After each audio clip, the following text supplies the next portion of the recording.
Welcome to only IAS. स्वागत है आप सभी लोगों का प्रीलिम बूस्टर न्यूज डिस्कशन में। आज 15 नवंबर 2022 है, तो आइए देख लेते हैं कैसे कौन से इंपॉर्टेंट आर्टिकल्स हैं जो आज हमें कवर करने हैं। हमारा first article global offshore wind alliance के बारे में है। अभी 9 देशों ने, जिनमें शामिल हैं ब्रिटेन, जर्मनी, यूनाइटेड स्टेट्स और जापान, इन्होंने ग्लोबल ऑफशोर विंड अलायंस यानी कि गोवा को ज्वाइन कर लिया है। तो ये गोवा वो वाला नहीं है जहाँ पे आप लोग घूमने जाते हो, ये गोवा है जिसमें विंड अलायंस WA को एब्रिविएशन के फॉर्म में रिप्रेजेंट करता है। ठीक है, अब देखिए ऑफशोर क्या मतलब होता है इसका, ऑनशोर का क्या मतलब होता है। ऑफशोर या ऑनशोर का मतलब इस बात पर है कि विंड टरबाइंस कहाँ लगाए गए हैं।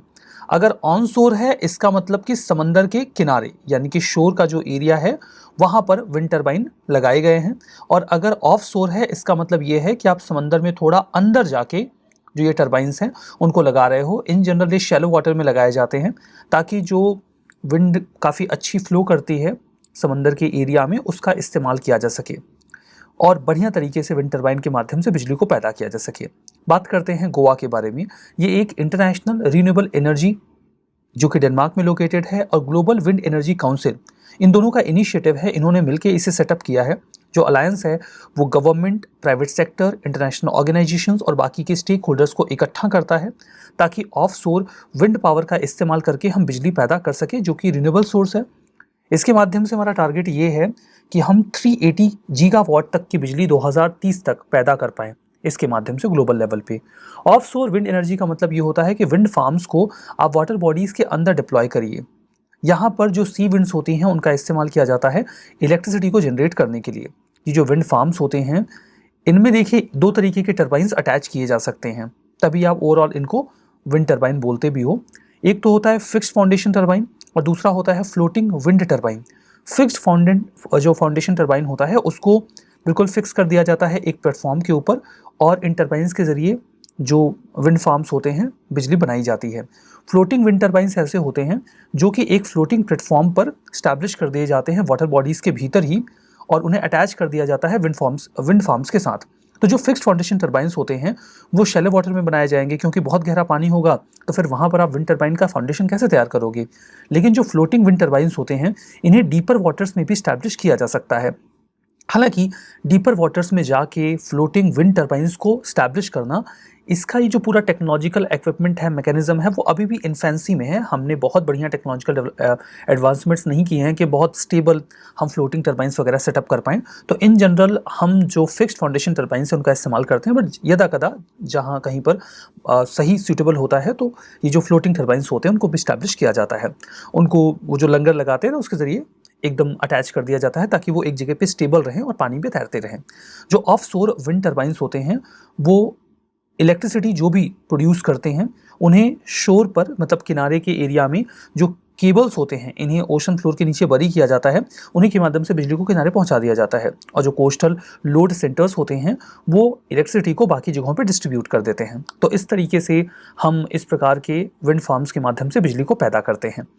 हमारा जो नेक्स्ट आर्टिकल है वो हिमालयन ग्रे लंगूर के बारे में है। हाल फिलहाल में हिमालयन ग्रे लंगूर की डाइट के ऊपर एक स्टडी की गई। ये स्टडी कहाँ की गई? ये की गई कालाटॉप खज्जर वाइल्ड लाइफ सेंचुरी में। ये वाइल्ड लाइफ सेंचुरी जो है वो हिमाचल प्रदेश में है, जहाँ पे ये बताया गया कि अलग अलग एलिवेशन यानी कि अलग अलग ऊंचाई पर रहने वाले ये जो ग्रे लंगूर्स हैं उनकी डाइट में काफ़ी फ़र्क आ जाता है। और यहाँ पर 2 ग्रुप्स के प्रेफरेंसेस के बारे में स्टडी की गई। हिमालयन ग्रे लंगूर, जिसे चंबा सेक्रेट लंगूर भी कहा जाता है, ये एक कोलोबाइन होते हैं। कोलोबाइन का मतलब होता है लीफ ईटिंग मंकी होते हैं। ये पत्तियां खाते हैं। बताइए क्या ज़माना आ गया है, इन्हें फ्रूट्स नहीं मिलते, ये पत्तियां खा लेते हैं। देखिए एक ऐसा समय था जब इसे सेमनोपिथेकस इंटेलिस का एक सब स्पीसीज़ माना जाता था।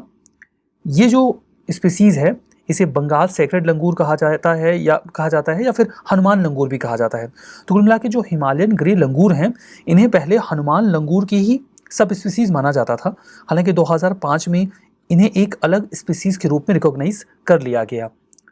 ये लार्जली अबोरियल होते हैं। अबोरियल का मतलब ये होता है कि पेड़ पे ही रहते हैं, उधर ही अपना चलते फिरते हैं, खाते पीते उधर ही हैं।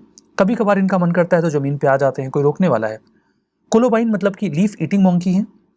कई बार फ्रूट्स मिल गए तो वो भी खा लेते हैं। अब पत्तियां खाता है इसका मतलब ये थोड़ी कि टेस्टी फ्रूट मिलेगा तो खाएगा नहीं, तो मिल जाता है तो वो भी खा लेता है। मतलब इतने नखरे नहीं है इसके। बहुत रिस्ट्रिक्टेड डिस्ट्रीब्यूशन है इनका। ऊंचाई पे रहते हैं, 2200 से 4000 मीटर की ऊंचाई कम से कम इनको चाहिए। इंडिया में जम्मू एंड कश्मीर, हिमाचल प्रदेश के एरिया में आपको मिलेंगे, पाकिस्तान नेपाल में भी मिल जाएंगे। इंडिया में मेनली आपको चंबा वैली जो हिमाचल प्रदेश का एरिया है वहाँ पे मिलेंगे। खज्जर कारातो वाइल्ड लाइफ सेंचुरी के अलावा ये बाकी के प्रोटेक्टेड एरियाज में आपको रेयरली देखने को मिलेंगे, नहीं मिलते हैं। और इनकी जो एस्टिमेटेड पॉपुलेशन है वो महज 1500 के आसपास ही बची है, मैच्योर पॉपुलेशन, जो कि 15 से 20 ग्रुप्स में आपको मिल जाएंगे। कुल मिला के इनकी संख्या कम है, ये आपको इन नंबर से पता चल ही रहा है। इनका हैबिटेट खत्म हो रहा है और ह्यूमन एक्टिविटीज़ की वजह से भी इनकी पॉपुलेशन में गिरावट आई है। IUCN की रेड लिस्ट में ये इंडेंजर्ड है, साइट्स के अपेंडिक्स 1 में है, और Indian wild protection act of 1972 के शेड्यूल 2 में है। तो ये तो इनका स्टेटस है। देखिए यहाँ पर क्वेश्चन पूछा गया है हाथी के ऊपर। अब देखिए लंगूर के बारे में हम लोग पढ़ रहे हैं, तो क्या इस प्रकार के जीवों के ऊपर प्रश्न पूछा जाता है? बिल्कुल पूछा जाता है। एलिफेंट के ऊपर देखिए यहाँ क्वेश्चन पूछा गया है। तो पहला स्टेटमेंट ये था कि इनके ग्रुप की लीडर एक फीमेल एलिफेंट होती है। इनका जो जेस्टेशन पीरियड होता है वो 22 महीनों का होता है। ये नॉर्मली 40 ईयर्स तक काविंग कर सकती हैं, मतलब बच्चे पैदा कर सकती हैं। और स्टेट्स में इनकी हाईएस्ट पॉपुलेशन केरला में है। तो सही जवाब तो देखिए 1 और 2 था। और आपके लिए सवाल यहाँ पे मैं ड्रॉप कर रहा हूँ, बताइए कि अगर ये केरला वाला जो ऑप्शन है ये गलत था तो हाईएस्ट पॉपुलेशन एलिफेंट्स की किस स्टेट में पाई जाती है? आसान से सवाल है, बहुत मुश्किल नहीं है, और आप इसका जवाब मुझे कॉमेंट बॉक्स में देंगे। हमारा जो नेक्स्ट आर्टिकल है वो स्टैचू ऑफ प्रॉस्पेरिटी के बारे में है। हमारे प्राइम मिनिस्टर ने अभी हाल ही में बेंगलुरु के जो फाउंडर हैं केम्पे गौड़ा जी, उनकी एक बहुत ही बढ़िया से स्टैचू को अनवील किया है बेंगलुरु इंटरनेशनल एयरपोर्ट के प्रेमाइस में। इसे नाम दिया गया है statue of prosperity, statue of unity की तर्ज पे। ये ब्रोंज स्टैचू है जो कि नादा प्रभु केम्पे गौड़ा जी के ऊपर बनाया गया है, मतलब उन्हीं को ऑनर करते हुए। ये 23 एकड़ का जो हेरिटेज पार्क है एयरपोर्ट प्रेमाइस में, वहीं पर स्टैब्लिश किया गया है। जो स्टैचू ऑफ प्रॉस्पेरिटी है इसे प्रगति प्रतिमा के नाम से भी पुकारा गया, और इसे स्टैचू ऑफ यूनिटी की तर्ज पे ही बनाया गया है। जो स्टैचू है वो 108 फीट ऊंचा है और ब्रोंज से बनाया गया है। स्टैचू के साथ 4000 kg की एक स्वॉर्ड भी अटैच की गई है, और इस लिहाज से इसने वर्ल्ड बुक ऑफ रिकॉर्ड्स में अपनी जगह बनाई है, क्योंकि ये पहला ब्रोंज स्टैचू है जो इतना बड़ा है और किसी सिटी के फाउंडर का है। बात करते हैं नादा प्रभु केम्पे गौड़ा जी के बारे में। ये 16वीं सेंचुरी के एक चीफटेन थे, यानी कि एक फ्यूडल लॉर्ड थे जो विजयनगर एम्पायर का हिस्सा हुआ करते थे। ये वक्कलिगा कम्युनिटी जो सदर्न कर्नाटका में रिसाइड करती है उसी से बिलोंग करते थे। इन्हें बेंगलुरु सिटी के फाउंडर के तौर पर याद किया जाता है। ऐसा माना जाता है कि एक बार ये अपने मिनिस्टर के साथ हंटिंग पे गए हुए थे, और उसी दौरान इन्होंने मन बनाया कि यहाँ पर एक शहर बसाते हैं। ये शहर कहाँ से कहाँ तक होगा, इस चीज़ को डिटरमाइन करने के लिए उन्होंने 4 कॉर्नर्स पे 4 स्टोन्स लगा दिए और बोला कि इसी के बीच में हम शहर बसाएंगे। और फाइनली जो बेंगलुरु सिटी है उसको एस्टैब्लिश किया गया। वहाँ पे पानी की कमी ना हो, इसके लिए उन्होंने लगभग 1000 लेक्स भी बनवाई ताकि पानी को स्टोर किया जा सके, और एग्रीकल्चर नीड से भी ड्रिंकिंग पर्पस से भी पानी की कमी ना होने पाए। एक प्रोमिनेंट सोशल रिफॉर्मर के तौर पे भी उनको याद किया जाता है। उन्होंने एक बहुत ही डेरोगेटरी कस्टम हुआ करता था जहाँ पे अनमैरिड वुमेन की बाएं हाथ की यानी कि लेफ्ट हैंड की लास्ट 2 फिंगर्स को काट दिया जाता था बंदी देवरू नाम के एक कस्टम के पार्ट के तौर पे। तो ये तो सारी बातें हो गई स्टैचू ऑफ प्रॉस्पेरिटी के बारे में। चलिए अपना नेक्स्ट आर्टिकल देखते हैं। हमारा नेक्स्ट आर्टिकल अफजल खान के बारे में है। महाराष्ट्र की सरकार ने जो भी आरोपित इंक्रोचमेंट थे, 17वीं सेंचुरी का जो टॉम्ब है अफजल खान का सतारा में, उस इंक्रोचमेंट को हाल फिलहाल में डिमोलिश कर दिया। इसी रेफरेंस में अफजल खान न्यूज़ में आ गए। अफजल खान आदिल शाही डायनेस्टी जो कि बीजापुर सल्तनत का पार्ट हुआ करती थी, या वहाँ पर आदिल शाही डायनेस्टी हुआ करती थी, उसके एक मिलिट्री जनरल हुआ करते थे महाराष्ट्र सतारा में। इन्होंने एक बहुत ही इंपॉर्टेंट रोल प्ले किया जब इन्होंने सल्तनत के सदन एक्सपेंशन को स्टार्ट किया। इस दौरान इन्होंने कई सारे नायक चीफ्स को कंट्रोल किया, विजयनगर एम्पायर की टेरिटरी को, जिन्होंने बाद में कैप्चर कर लिया था। ऐसा माना जाता है कि इनको छत्रपति शिवाजी महाराज ने एक बहुत ही क्लोज बैटल में मार दिया था। एक्चुअली में इंसिडेंट जो है वो नवंबर 1659 का था। इस पूरी बैटल को बैटल ऑफ प्रतापगढ़ के नाम से याद किया जाता है। ऐसा माना जाता है कि अफजल खान ने छत्रपति शिवाजी महाराज को बुलाया था मुलाकात करने के लिए, विद दिस पर्पस कि केवल बातचीत होगी और मुद्दे को रिजॉल्व किया जाएगा।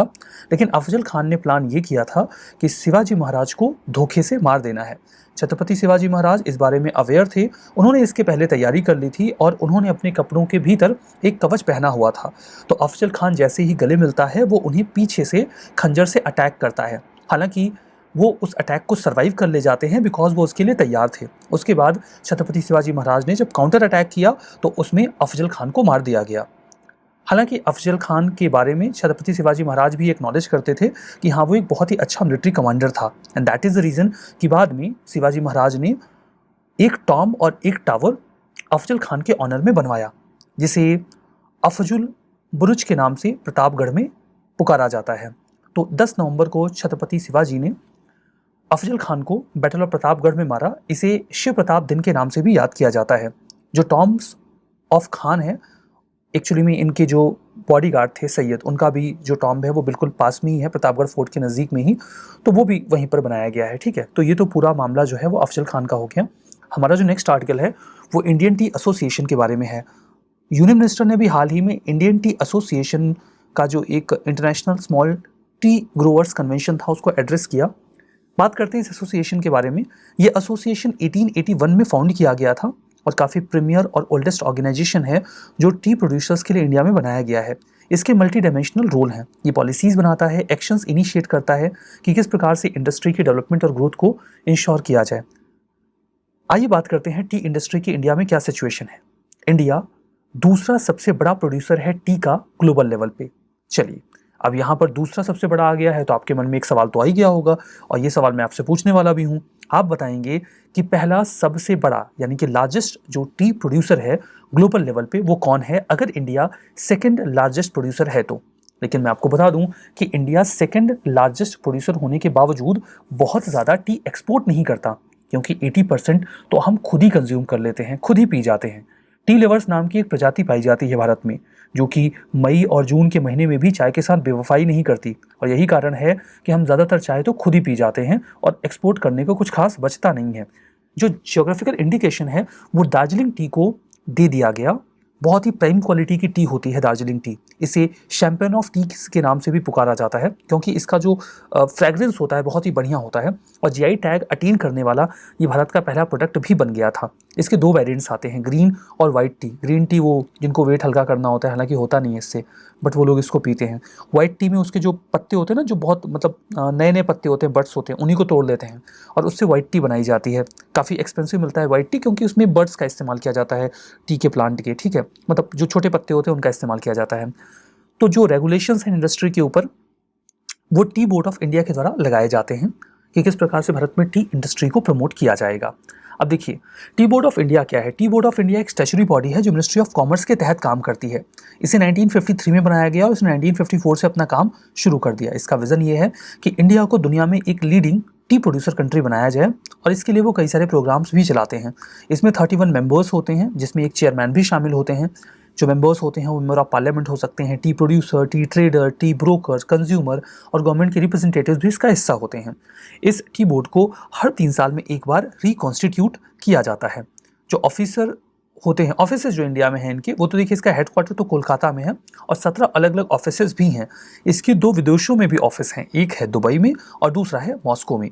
देखिए, क्वेश्चन आया 2022 में टी बोर्ड के ऊपर, 4 स्टेटमेंट थे। पहला था कि स्टैच्यूटरी बॉडी है, दूसरा ministry of agriculture and farmers welfare के तहत काम करती है, तीसरा हेड ऑफिस बेंगलुरु में है, और चौथा कि इसका ओवरसीज ऑफिस दुबई और मॉस्को में है।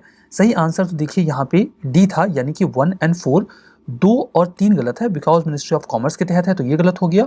ऑफिस जो इसका है वो कोलकाता में है, बेंगलुरु में नहीं है, जैसे कि हमने यहाँ पे डिस्कस किया था ना कि जो इसका हेड ऑफिस है दैट इज इन कोलकाता, तो ये वाला स्टेटमेंट भी गलत हो गया। तो इस लिहाज से 1 और 4 आंसर निकल जाएगा।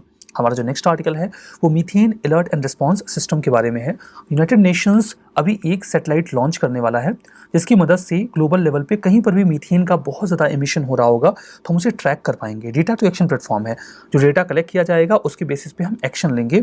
और ये पूरा जो प्रोग्राम है, जिसे शॉर्ट में आप मार्स बोल सकते हो, methane alert and response system, इसे UNEP का IMEO स्ट्रेटजी जो है, मतलब international methane emission observatory strategy है, उसी के तहत इसे तैयार किया गया है। ये पॉलिसी रिलेवेंट डेटा कलेक्ट करेगा।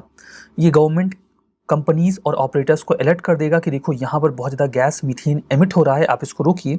और जो डेटा होगा उसके मतलब नंबर्स को सही तरीके से हम जो बाकी के सैटेलाइट्स हैं उनकी मदद से भी डिटेक्ट करेंगे पूरी दुनिया में। नोटिफिकेशन भेज दी जाएगी जो भी रेलेवेंट स्टेक होल्डर्स होंगे कि वो अप्रोप्रिएट एक्शन लें। टेक्निकल और एडवाइजरी सर्विसेज भी दी जाएंगी ताकि हम जो मीथेन है उसकी रिलीज को रोक पाए। ठीक है, मीथेन के बारे में बात करते हैं, जिसे आप CH4 भी बोल सकते हो। ये बहुत ही पावरफुल लेकिन short lived greenhouse gas है। देखिए, ये बहुत लंबे समय तक एटमॉस्फेयर में नहीं रहता, हालांकि इसका पोटेंशियल बहुत ज़्यादा है, मतलब ये नुकसान बहुत ज़्यादा करता है।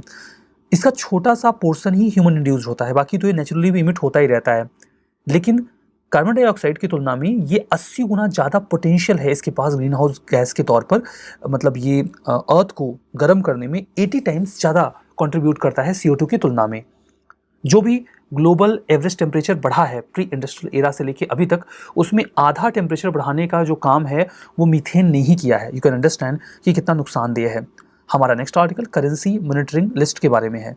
US डिपार्टमेंट ऑफ ट्रेजरी ने अभी हाल ही में इंडिया को, इसके साथ ही साथ इटली, मैक्सिको, थाईलैंड और वियतनाम को भी करेंसी मॉनिटरिंग लिस्ट से बाहर निकाल दिया है, जिसके बाद अब वो हमारी करेंसी और मैक्रो इकोनॉमिक पॉलिसीज़ को बहुत क्लोजली वॉच नहीं करेंगे। करेंसी मैनिपुलेशन का मतलब ये होता है, देखिए करेंसी को मॉनिटर क्यों करता है यूएसए।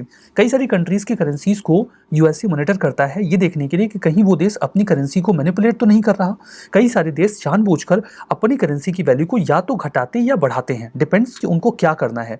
वो अपना एक्सपोर्ट बढ़ाना चाहते हैं या फिर इम्पोर्ट बढ़ाना चाहते हैं। ज़्यादातर कंट्रीज़ अपना एक्सपोर्ट बढ़ाना चाहती हैं क्योंकि इससे उन्हें फॉरेक्स मिलता है, और इसके लिए उन देशों को अपनी करेंसी को डीवैल्यू करना होता है। तो डीवैल्यू करने के कई सारे तरीके ऑप्ट किए जाते हैं वहाँ की मॉनेटरी पॉलिसी में, फिस्कल पॉलिसी में, जिसके माध्यम से वो अपनी करेंसी को जानबूझ के डीवैल्यू कर देते हैं ताकि उनका जो एक्सपोर्ट है वो बढ़ जाए और इंपोर्ट कम हो जाए। इस चीज़ से जो बाकी के देश होते हैं उनको नुकसान होता है, अमेरिका को इससे ज़्यादा दिक्कत होती है। तो इसलिए अमेरिका इन देशों को वॉच करता रहता है कि कहीं वो ऐसा कर तो नहीं रहे, और अगर वो ऐसा करते हैं तो वो उन्हें पेनलाइज करने की कोशिश करता है कि कहीं इन देशों के द्वारा अनफेयर करेंसी प्रैक्टिसेस तो ऑप्ट नहीं की जा रही हैं। और इसी रेफरेंस में वो पहले उन कंट्रीज़ को वॉच लिस्ट में डालता है देखने के लिए, और अगर उसे ऐसा लगा कि ये सच में वास्तव में जो करेंसी है उसको मैनिपुलेट कर रहे हैं, तब वो उन्हें करेंसी मैनिपुलेटर डिक्लेयर कर देते हैं। ट्रंप ने चाइना को करेंसी मैनिपुलेटर डिक्लेयर कर दिया था, इंडिया को केवल वॉच लिस्ट में डाला गया था, इंडिया को करेंसी मैनिपुलेटर डिक्लेयर नहीं किया गया है। इसके क्या क्राइटेरियाज होते हैं? एक्चुअली में अमेरिका 3 क्राइटेरियाज का इस्तेमाल करता है किसी भी कंट्री को वॉच लिस्ट में डालने के लिए और बाद में मैनिपुलेटर डिक्लेयर करने के लिए। पहला, कि क्या उस कंट्री का जो ट्रेड सरप्लस है वो पिछले 12 महीनों में अमेरिका के साथ, यूएसए के साथ 20 बिलियन से ज़्यादा है। दूसरा, कि क्या उनका करंट अकाउंट सरप्लस उनकी जीडीपी के 2% से ज़्यादा है पिछले 12 महीनों में, मतलब वो बहुत ज़्यादा एक्सपोर्ट कर रहे हैं तभी तो उनका करंट अकाउंट सरप्लस है। हमारा तो कभी सरप्लस होता ही नहीं है, बट ये वाला होता है। हमारा अमेरिका के साथ यानी कि यूएसए के साथ जो सरप्लस है, ट्रेड सरप्लस है, वो 20 बिलियन से ज़्यादा का है, लगभग 33 बिलियन का है। तो यहाँ पर तो हम आ ही जाते हैं।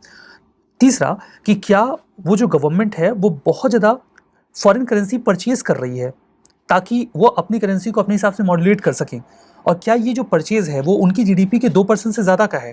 तो अभी कुछ समय पहले आरबीआई ने जीडीपी के 5% के एक्विवेलेंट लगभग जो डॉलर है उसको परचेज़ किया मार्केट से, ताकि वो करेंसी को अपने हिसाब से मॉड्यूलेट कर सकें।